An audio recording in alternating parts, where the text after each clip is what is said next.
What's going on, everybody? Mortem here, this time bringing you part 4 of our full story of Divinity Original Sin. So, last episode, we defeated Brachus Rex, resurrected by Thelbrion, the village healer, and pretty much wrapped up everything that we needed to do in Sicil. So we move on to the second portion of the game, the Luculla Forest at this point. So in order to get to Luculla Forest, you pretty much just go straight north of Sicil, near where we fought the twins joined by fire. There is a roaming tree enemy of sorts that kind of blocks your path, but if you were able to kill Brachus Rex, this guy should not be a problem. So you can kind of just clear him out and then head up the path, and you will hit another waste shrine, as well as some dead immaculate cultists who will usually have a starstone with them if you haven't picked it up already, and then you'll unlock another room in your homestead, but we'll get back to that part later. So upon entering Luculla Forest, which we do hit a loading screen for that, so it loads a separate area in. Upon entering Luculla Forest, we immediately run into Arhu. Arhu interrupts us and tells us that Icara's cabin is nearby and we need to focus on finding her first. That's obviously very important because that's really our only reason for being in Luculla Forest at this point, is finding out what is going on with Icara. From here, just to let you guys know, you can go investigate the town of Silverglen and kind of use that as a town hub and kind of do a few side quests here and there, that kind of thing. However, in Luculla Forest, the levels are very strict. Like, if you don't do this more or less in the order they want you to do it in, the level curve is going to beat you to death. With that in mind, I highly recommend, if you just get to Luculla Forest, to do the part with Icara first. So obviously that's where we're going to follow anyway, because that's where the narrative is leading us. But like, going to Silverglen and getting lost in side quests and trying to go other places is not recommended. With that in mind, we can head towards Icara's hut. On our way to Icara's hut, we're going to run into a guy called the Immaculate's High Summoner. Now, when we talk to him the first time, there is a chance to persuade him to just let us investigate the cabin and leave us alone. However, it's pretty likely you're going to wind up fighting this guy. He summons a bunch of Voidwoken, and ultimately you have to kill him himself around Icara's hut. When we finish that, when we get to Icara's hut, actually see it, it's surrounded by a big barrier. Now, in order to break this barrier, you basically have to look around, and there are 2 mushrooms you can talk to nearby called Mushroom Icari. And basically they're magical mushrooms that Icara has been growing out here in the forest that she guards. So basically, you have to either kill or talk to this mushroom to get it to give you the spell to pull down the barrier. Now, it will ask you a series of 3 riddles, which are pretty easy to answer, and then it will give you the spell. If you mess that up, you have to kill the mushroom to get the spell. So that's pretty much how it goes. Now, once you're inside the cabin, the only thing really important here is that there is a giant mirror, and you need to use that mirror to be teleported to a cavern below the cabin itself. In this cabin, our important thing is to navigate it, and as we walk by pools, a voice will start calling out to us and telling us to basically navigate the cavern towards the back, and eventually we'll hit a lake, an area that overlooks a lake, and the voice will call out to us again telling us that we need to get to the lake. Now, while we're doing this, we can run into an imp, and this imp's voice is so annoying. Like, none of them are especially great as far as imp voices go, but I don't know why, but this guy's voice just grates on my ears. But that said, the imp will explain basically what happened to Icara. That she came back to the cabin after everything that happened in Sicil and was basically abducted by immaculate cultists and brought to a place called Hiberheim, which is an alternate dimension that can be accessed through the lake, which has been turned into a rift to Hiberheim. So much like Nemesis is an alternate realm, Hiberheim is like a fairy realm of sorts. Now, this conversation is basically echoed by the enemy guarding the lake, Valiana, I guess is how you pronounce that. She will tell you basically the same thing, that Icara was taken to Hiberheim to be punished or, held indefinitely, and that she's not going to let you pass. And then, of course, you have to fight Valiana to gain access to Hiberheim by reading a spell at the lake. So once we get inside Hiberheim, we need to follow the voices that's coming out of the sentinel statues. Now, there are going to be a couple fights with some, mechanical imp rodents, that kind of thing. Once you navigate this path, you'll eventually run into a woman named Almina. Now, in talking to Almina, it turns out that Almina is actually Icara's apprentice, and she will explain that the reason the fairy realm is so out of sorts, and the reason you're having to fight all this stuff on your way there, is that King Boreas, the elemental lord of winter, has taken control of a fairy realm typically ruled by 4 elemental lords. All of this changed when the Conduit contacted King Boreas and traded him a staff of elemental power in exchange for a giant starstone that had fallen in the fairy realm. And in addition to this, he also gave her hundreds of imps to be slaughtered to power this starstone into a huge bloodstone. They're not sure what she was using it for, but that's what happened. So using the staff of elemental power, King Boreas managed to trap all the other elemental lords and has basically thrown the entire realm into a frozen wasteland because he's the Winter King. As we start exploring Hiberheim, we're going to notice that there are Immaculates pretty much everywhere, and eventually we're likely to run into a prison imp or King Boreas' castle. Now, we can't get into King Boreas' castle right now because it's guarded by a barrier that we need to find a way past. Now, if you keep exploring, you're going to eventually run into an imp who is surrounded by dead imps and dead Immaculates. And if you talk to him, he thinks you're there to kill him to start with. But basically he explains that what I just mentioned already, just in more detail, that the Conduit has been murdering imps to power the Starstone. And he will tell you a way into the castle to find Icara, where she's being held, because he also tells you that she's being held in King Boreas' castle, which we basically knew already.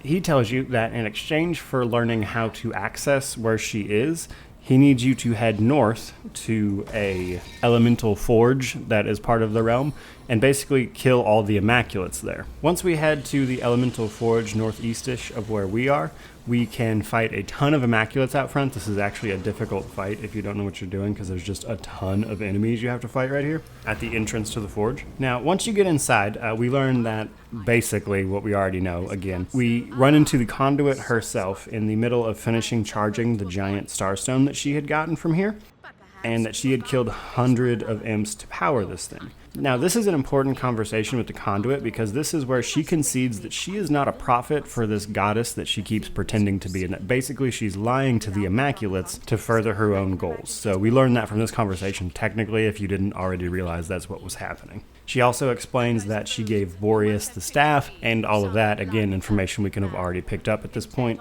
Once you finish this fight, it's not with the Conduit herself. She turns the 4 Immaculate people with her into demons of sorts, and once you beat them, you can pick up a scroll to open the castle nearby. However, we're not going to do that just yet. We can go down to the imp that we just talked to, who can reveal the location of the secret entrance into Boreas' prison where Icara is being held. Now, before we actually go into that prison to rescue Icara, you should really kill King Boreas first. So in order to rescue Icara, you have to kill King Boreas. So you can go to the prison and find Icara first. You can totally do that, but it's going to be a waste of time until Boreas is dead, because he has to be dead in order for you to free Icara. Once we go to Boreas' castle and use the scroll we got from the conversation with the Conduit, that fight, to open the way to Boreas, we can then of course kill him. He drops an elemental staff. Now, upon picking this staff up, the elemental lords trapped inside are going to talk to us and basically tell us that if we take the staff to the elemental forge from earlier, it can be broken, thus releasing the other 3 elemental lords. Now, the elemental lord of fire, Sua, offers to help us free Icara if we can find her. So once we go then explore the prison, find her, we can talk to Sua, who will teleport there once we use a rune near Icara, to teleport into Boreas' prison, and then use his incredible power as the Lord of Fire to melt the ice that Icara has been trapped in this entire time. And you can't break this ice any other way, so you have to get Lord Sua to help you. Once Icara is released, she explains exactly what happened with Counselor Jake's murder. So she actually has this awesome cutscene to say about it. So here's this. One night, as I slept, I had a sudden revelation. No dream, but a vision. My sister Leandra and my lover Zandalor. I didn't understand, but I recognized their location. Syceel's King Crab Inn.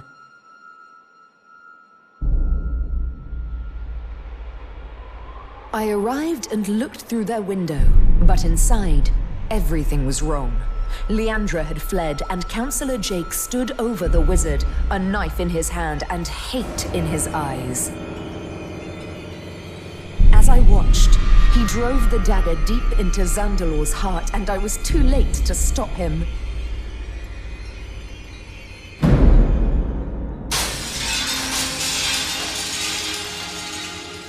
In that moment, I broke.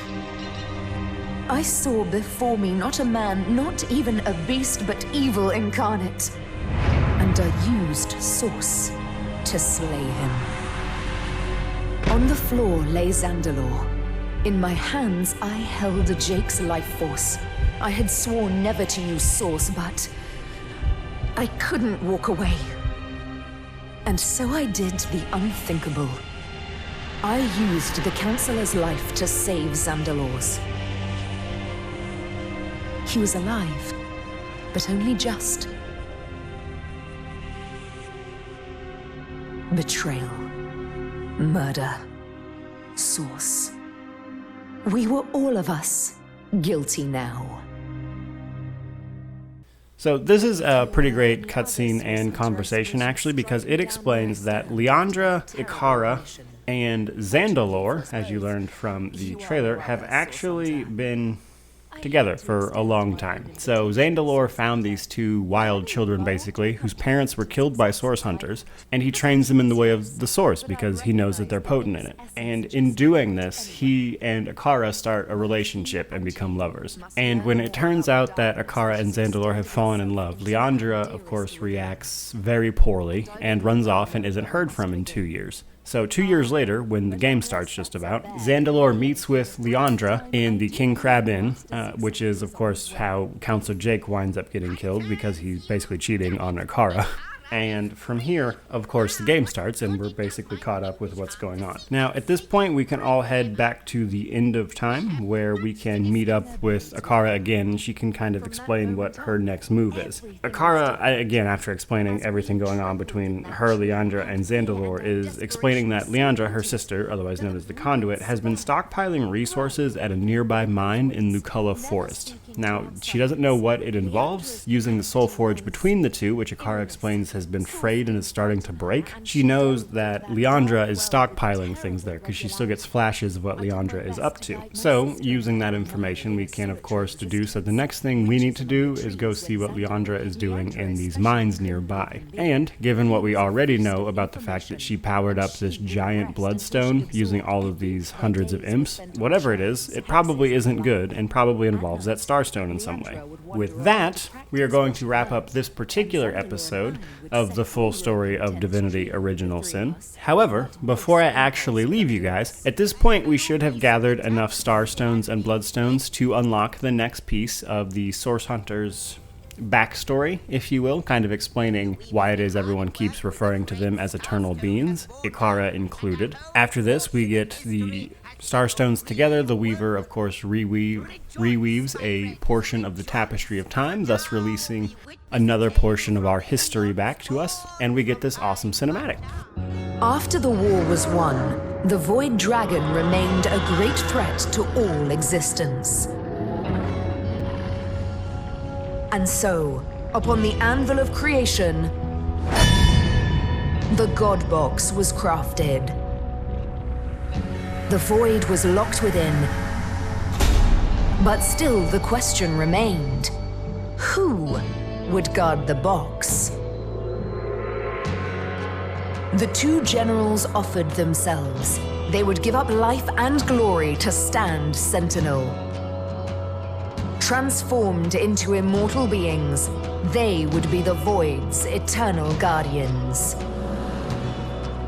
They placed the box and the guardians in the first garden, home of Astarte and of the world's most beautiful power, Source.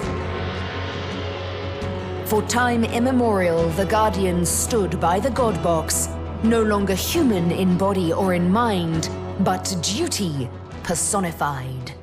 So from this cinematic, we learn that after the generals had led the battle against the Void Dragon, in which they helped the gods, they were of course revered and thanked for their duty, and the gods created the God Box to contain the Void. But they needed someone to guard that box, and the two generals, our two source hunters, volunteered for that position. And the gods turned them into eternal demigodish beings and had them forever guard the box. As the cinematic puts it, they became duty personified. And it changed them. They were no longer mortal, or their minds weren't even mortal at that point. There's some more cool history for you guys. Our next episode of this series is going to be exploring what Leandra is doing in the Luculla mines, because again, it's important to follow the narrative in Luculla Forest because the levels are very set in stone. Like, I do not recommend deviating from this because you're setting yourself up for a bad time. Luculla Mines, next episode. Thank you guys so much for watching. Please like, comment, subscribe, all that YouTube stuff. But have a fantastic day either way.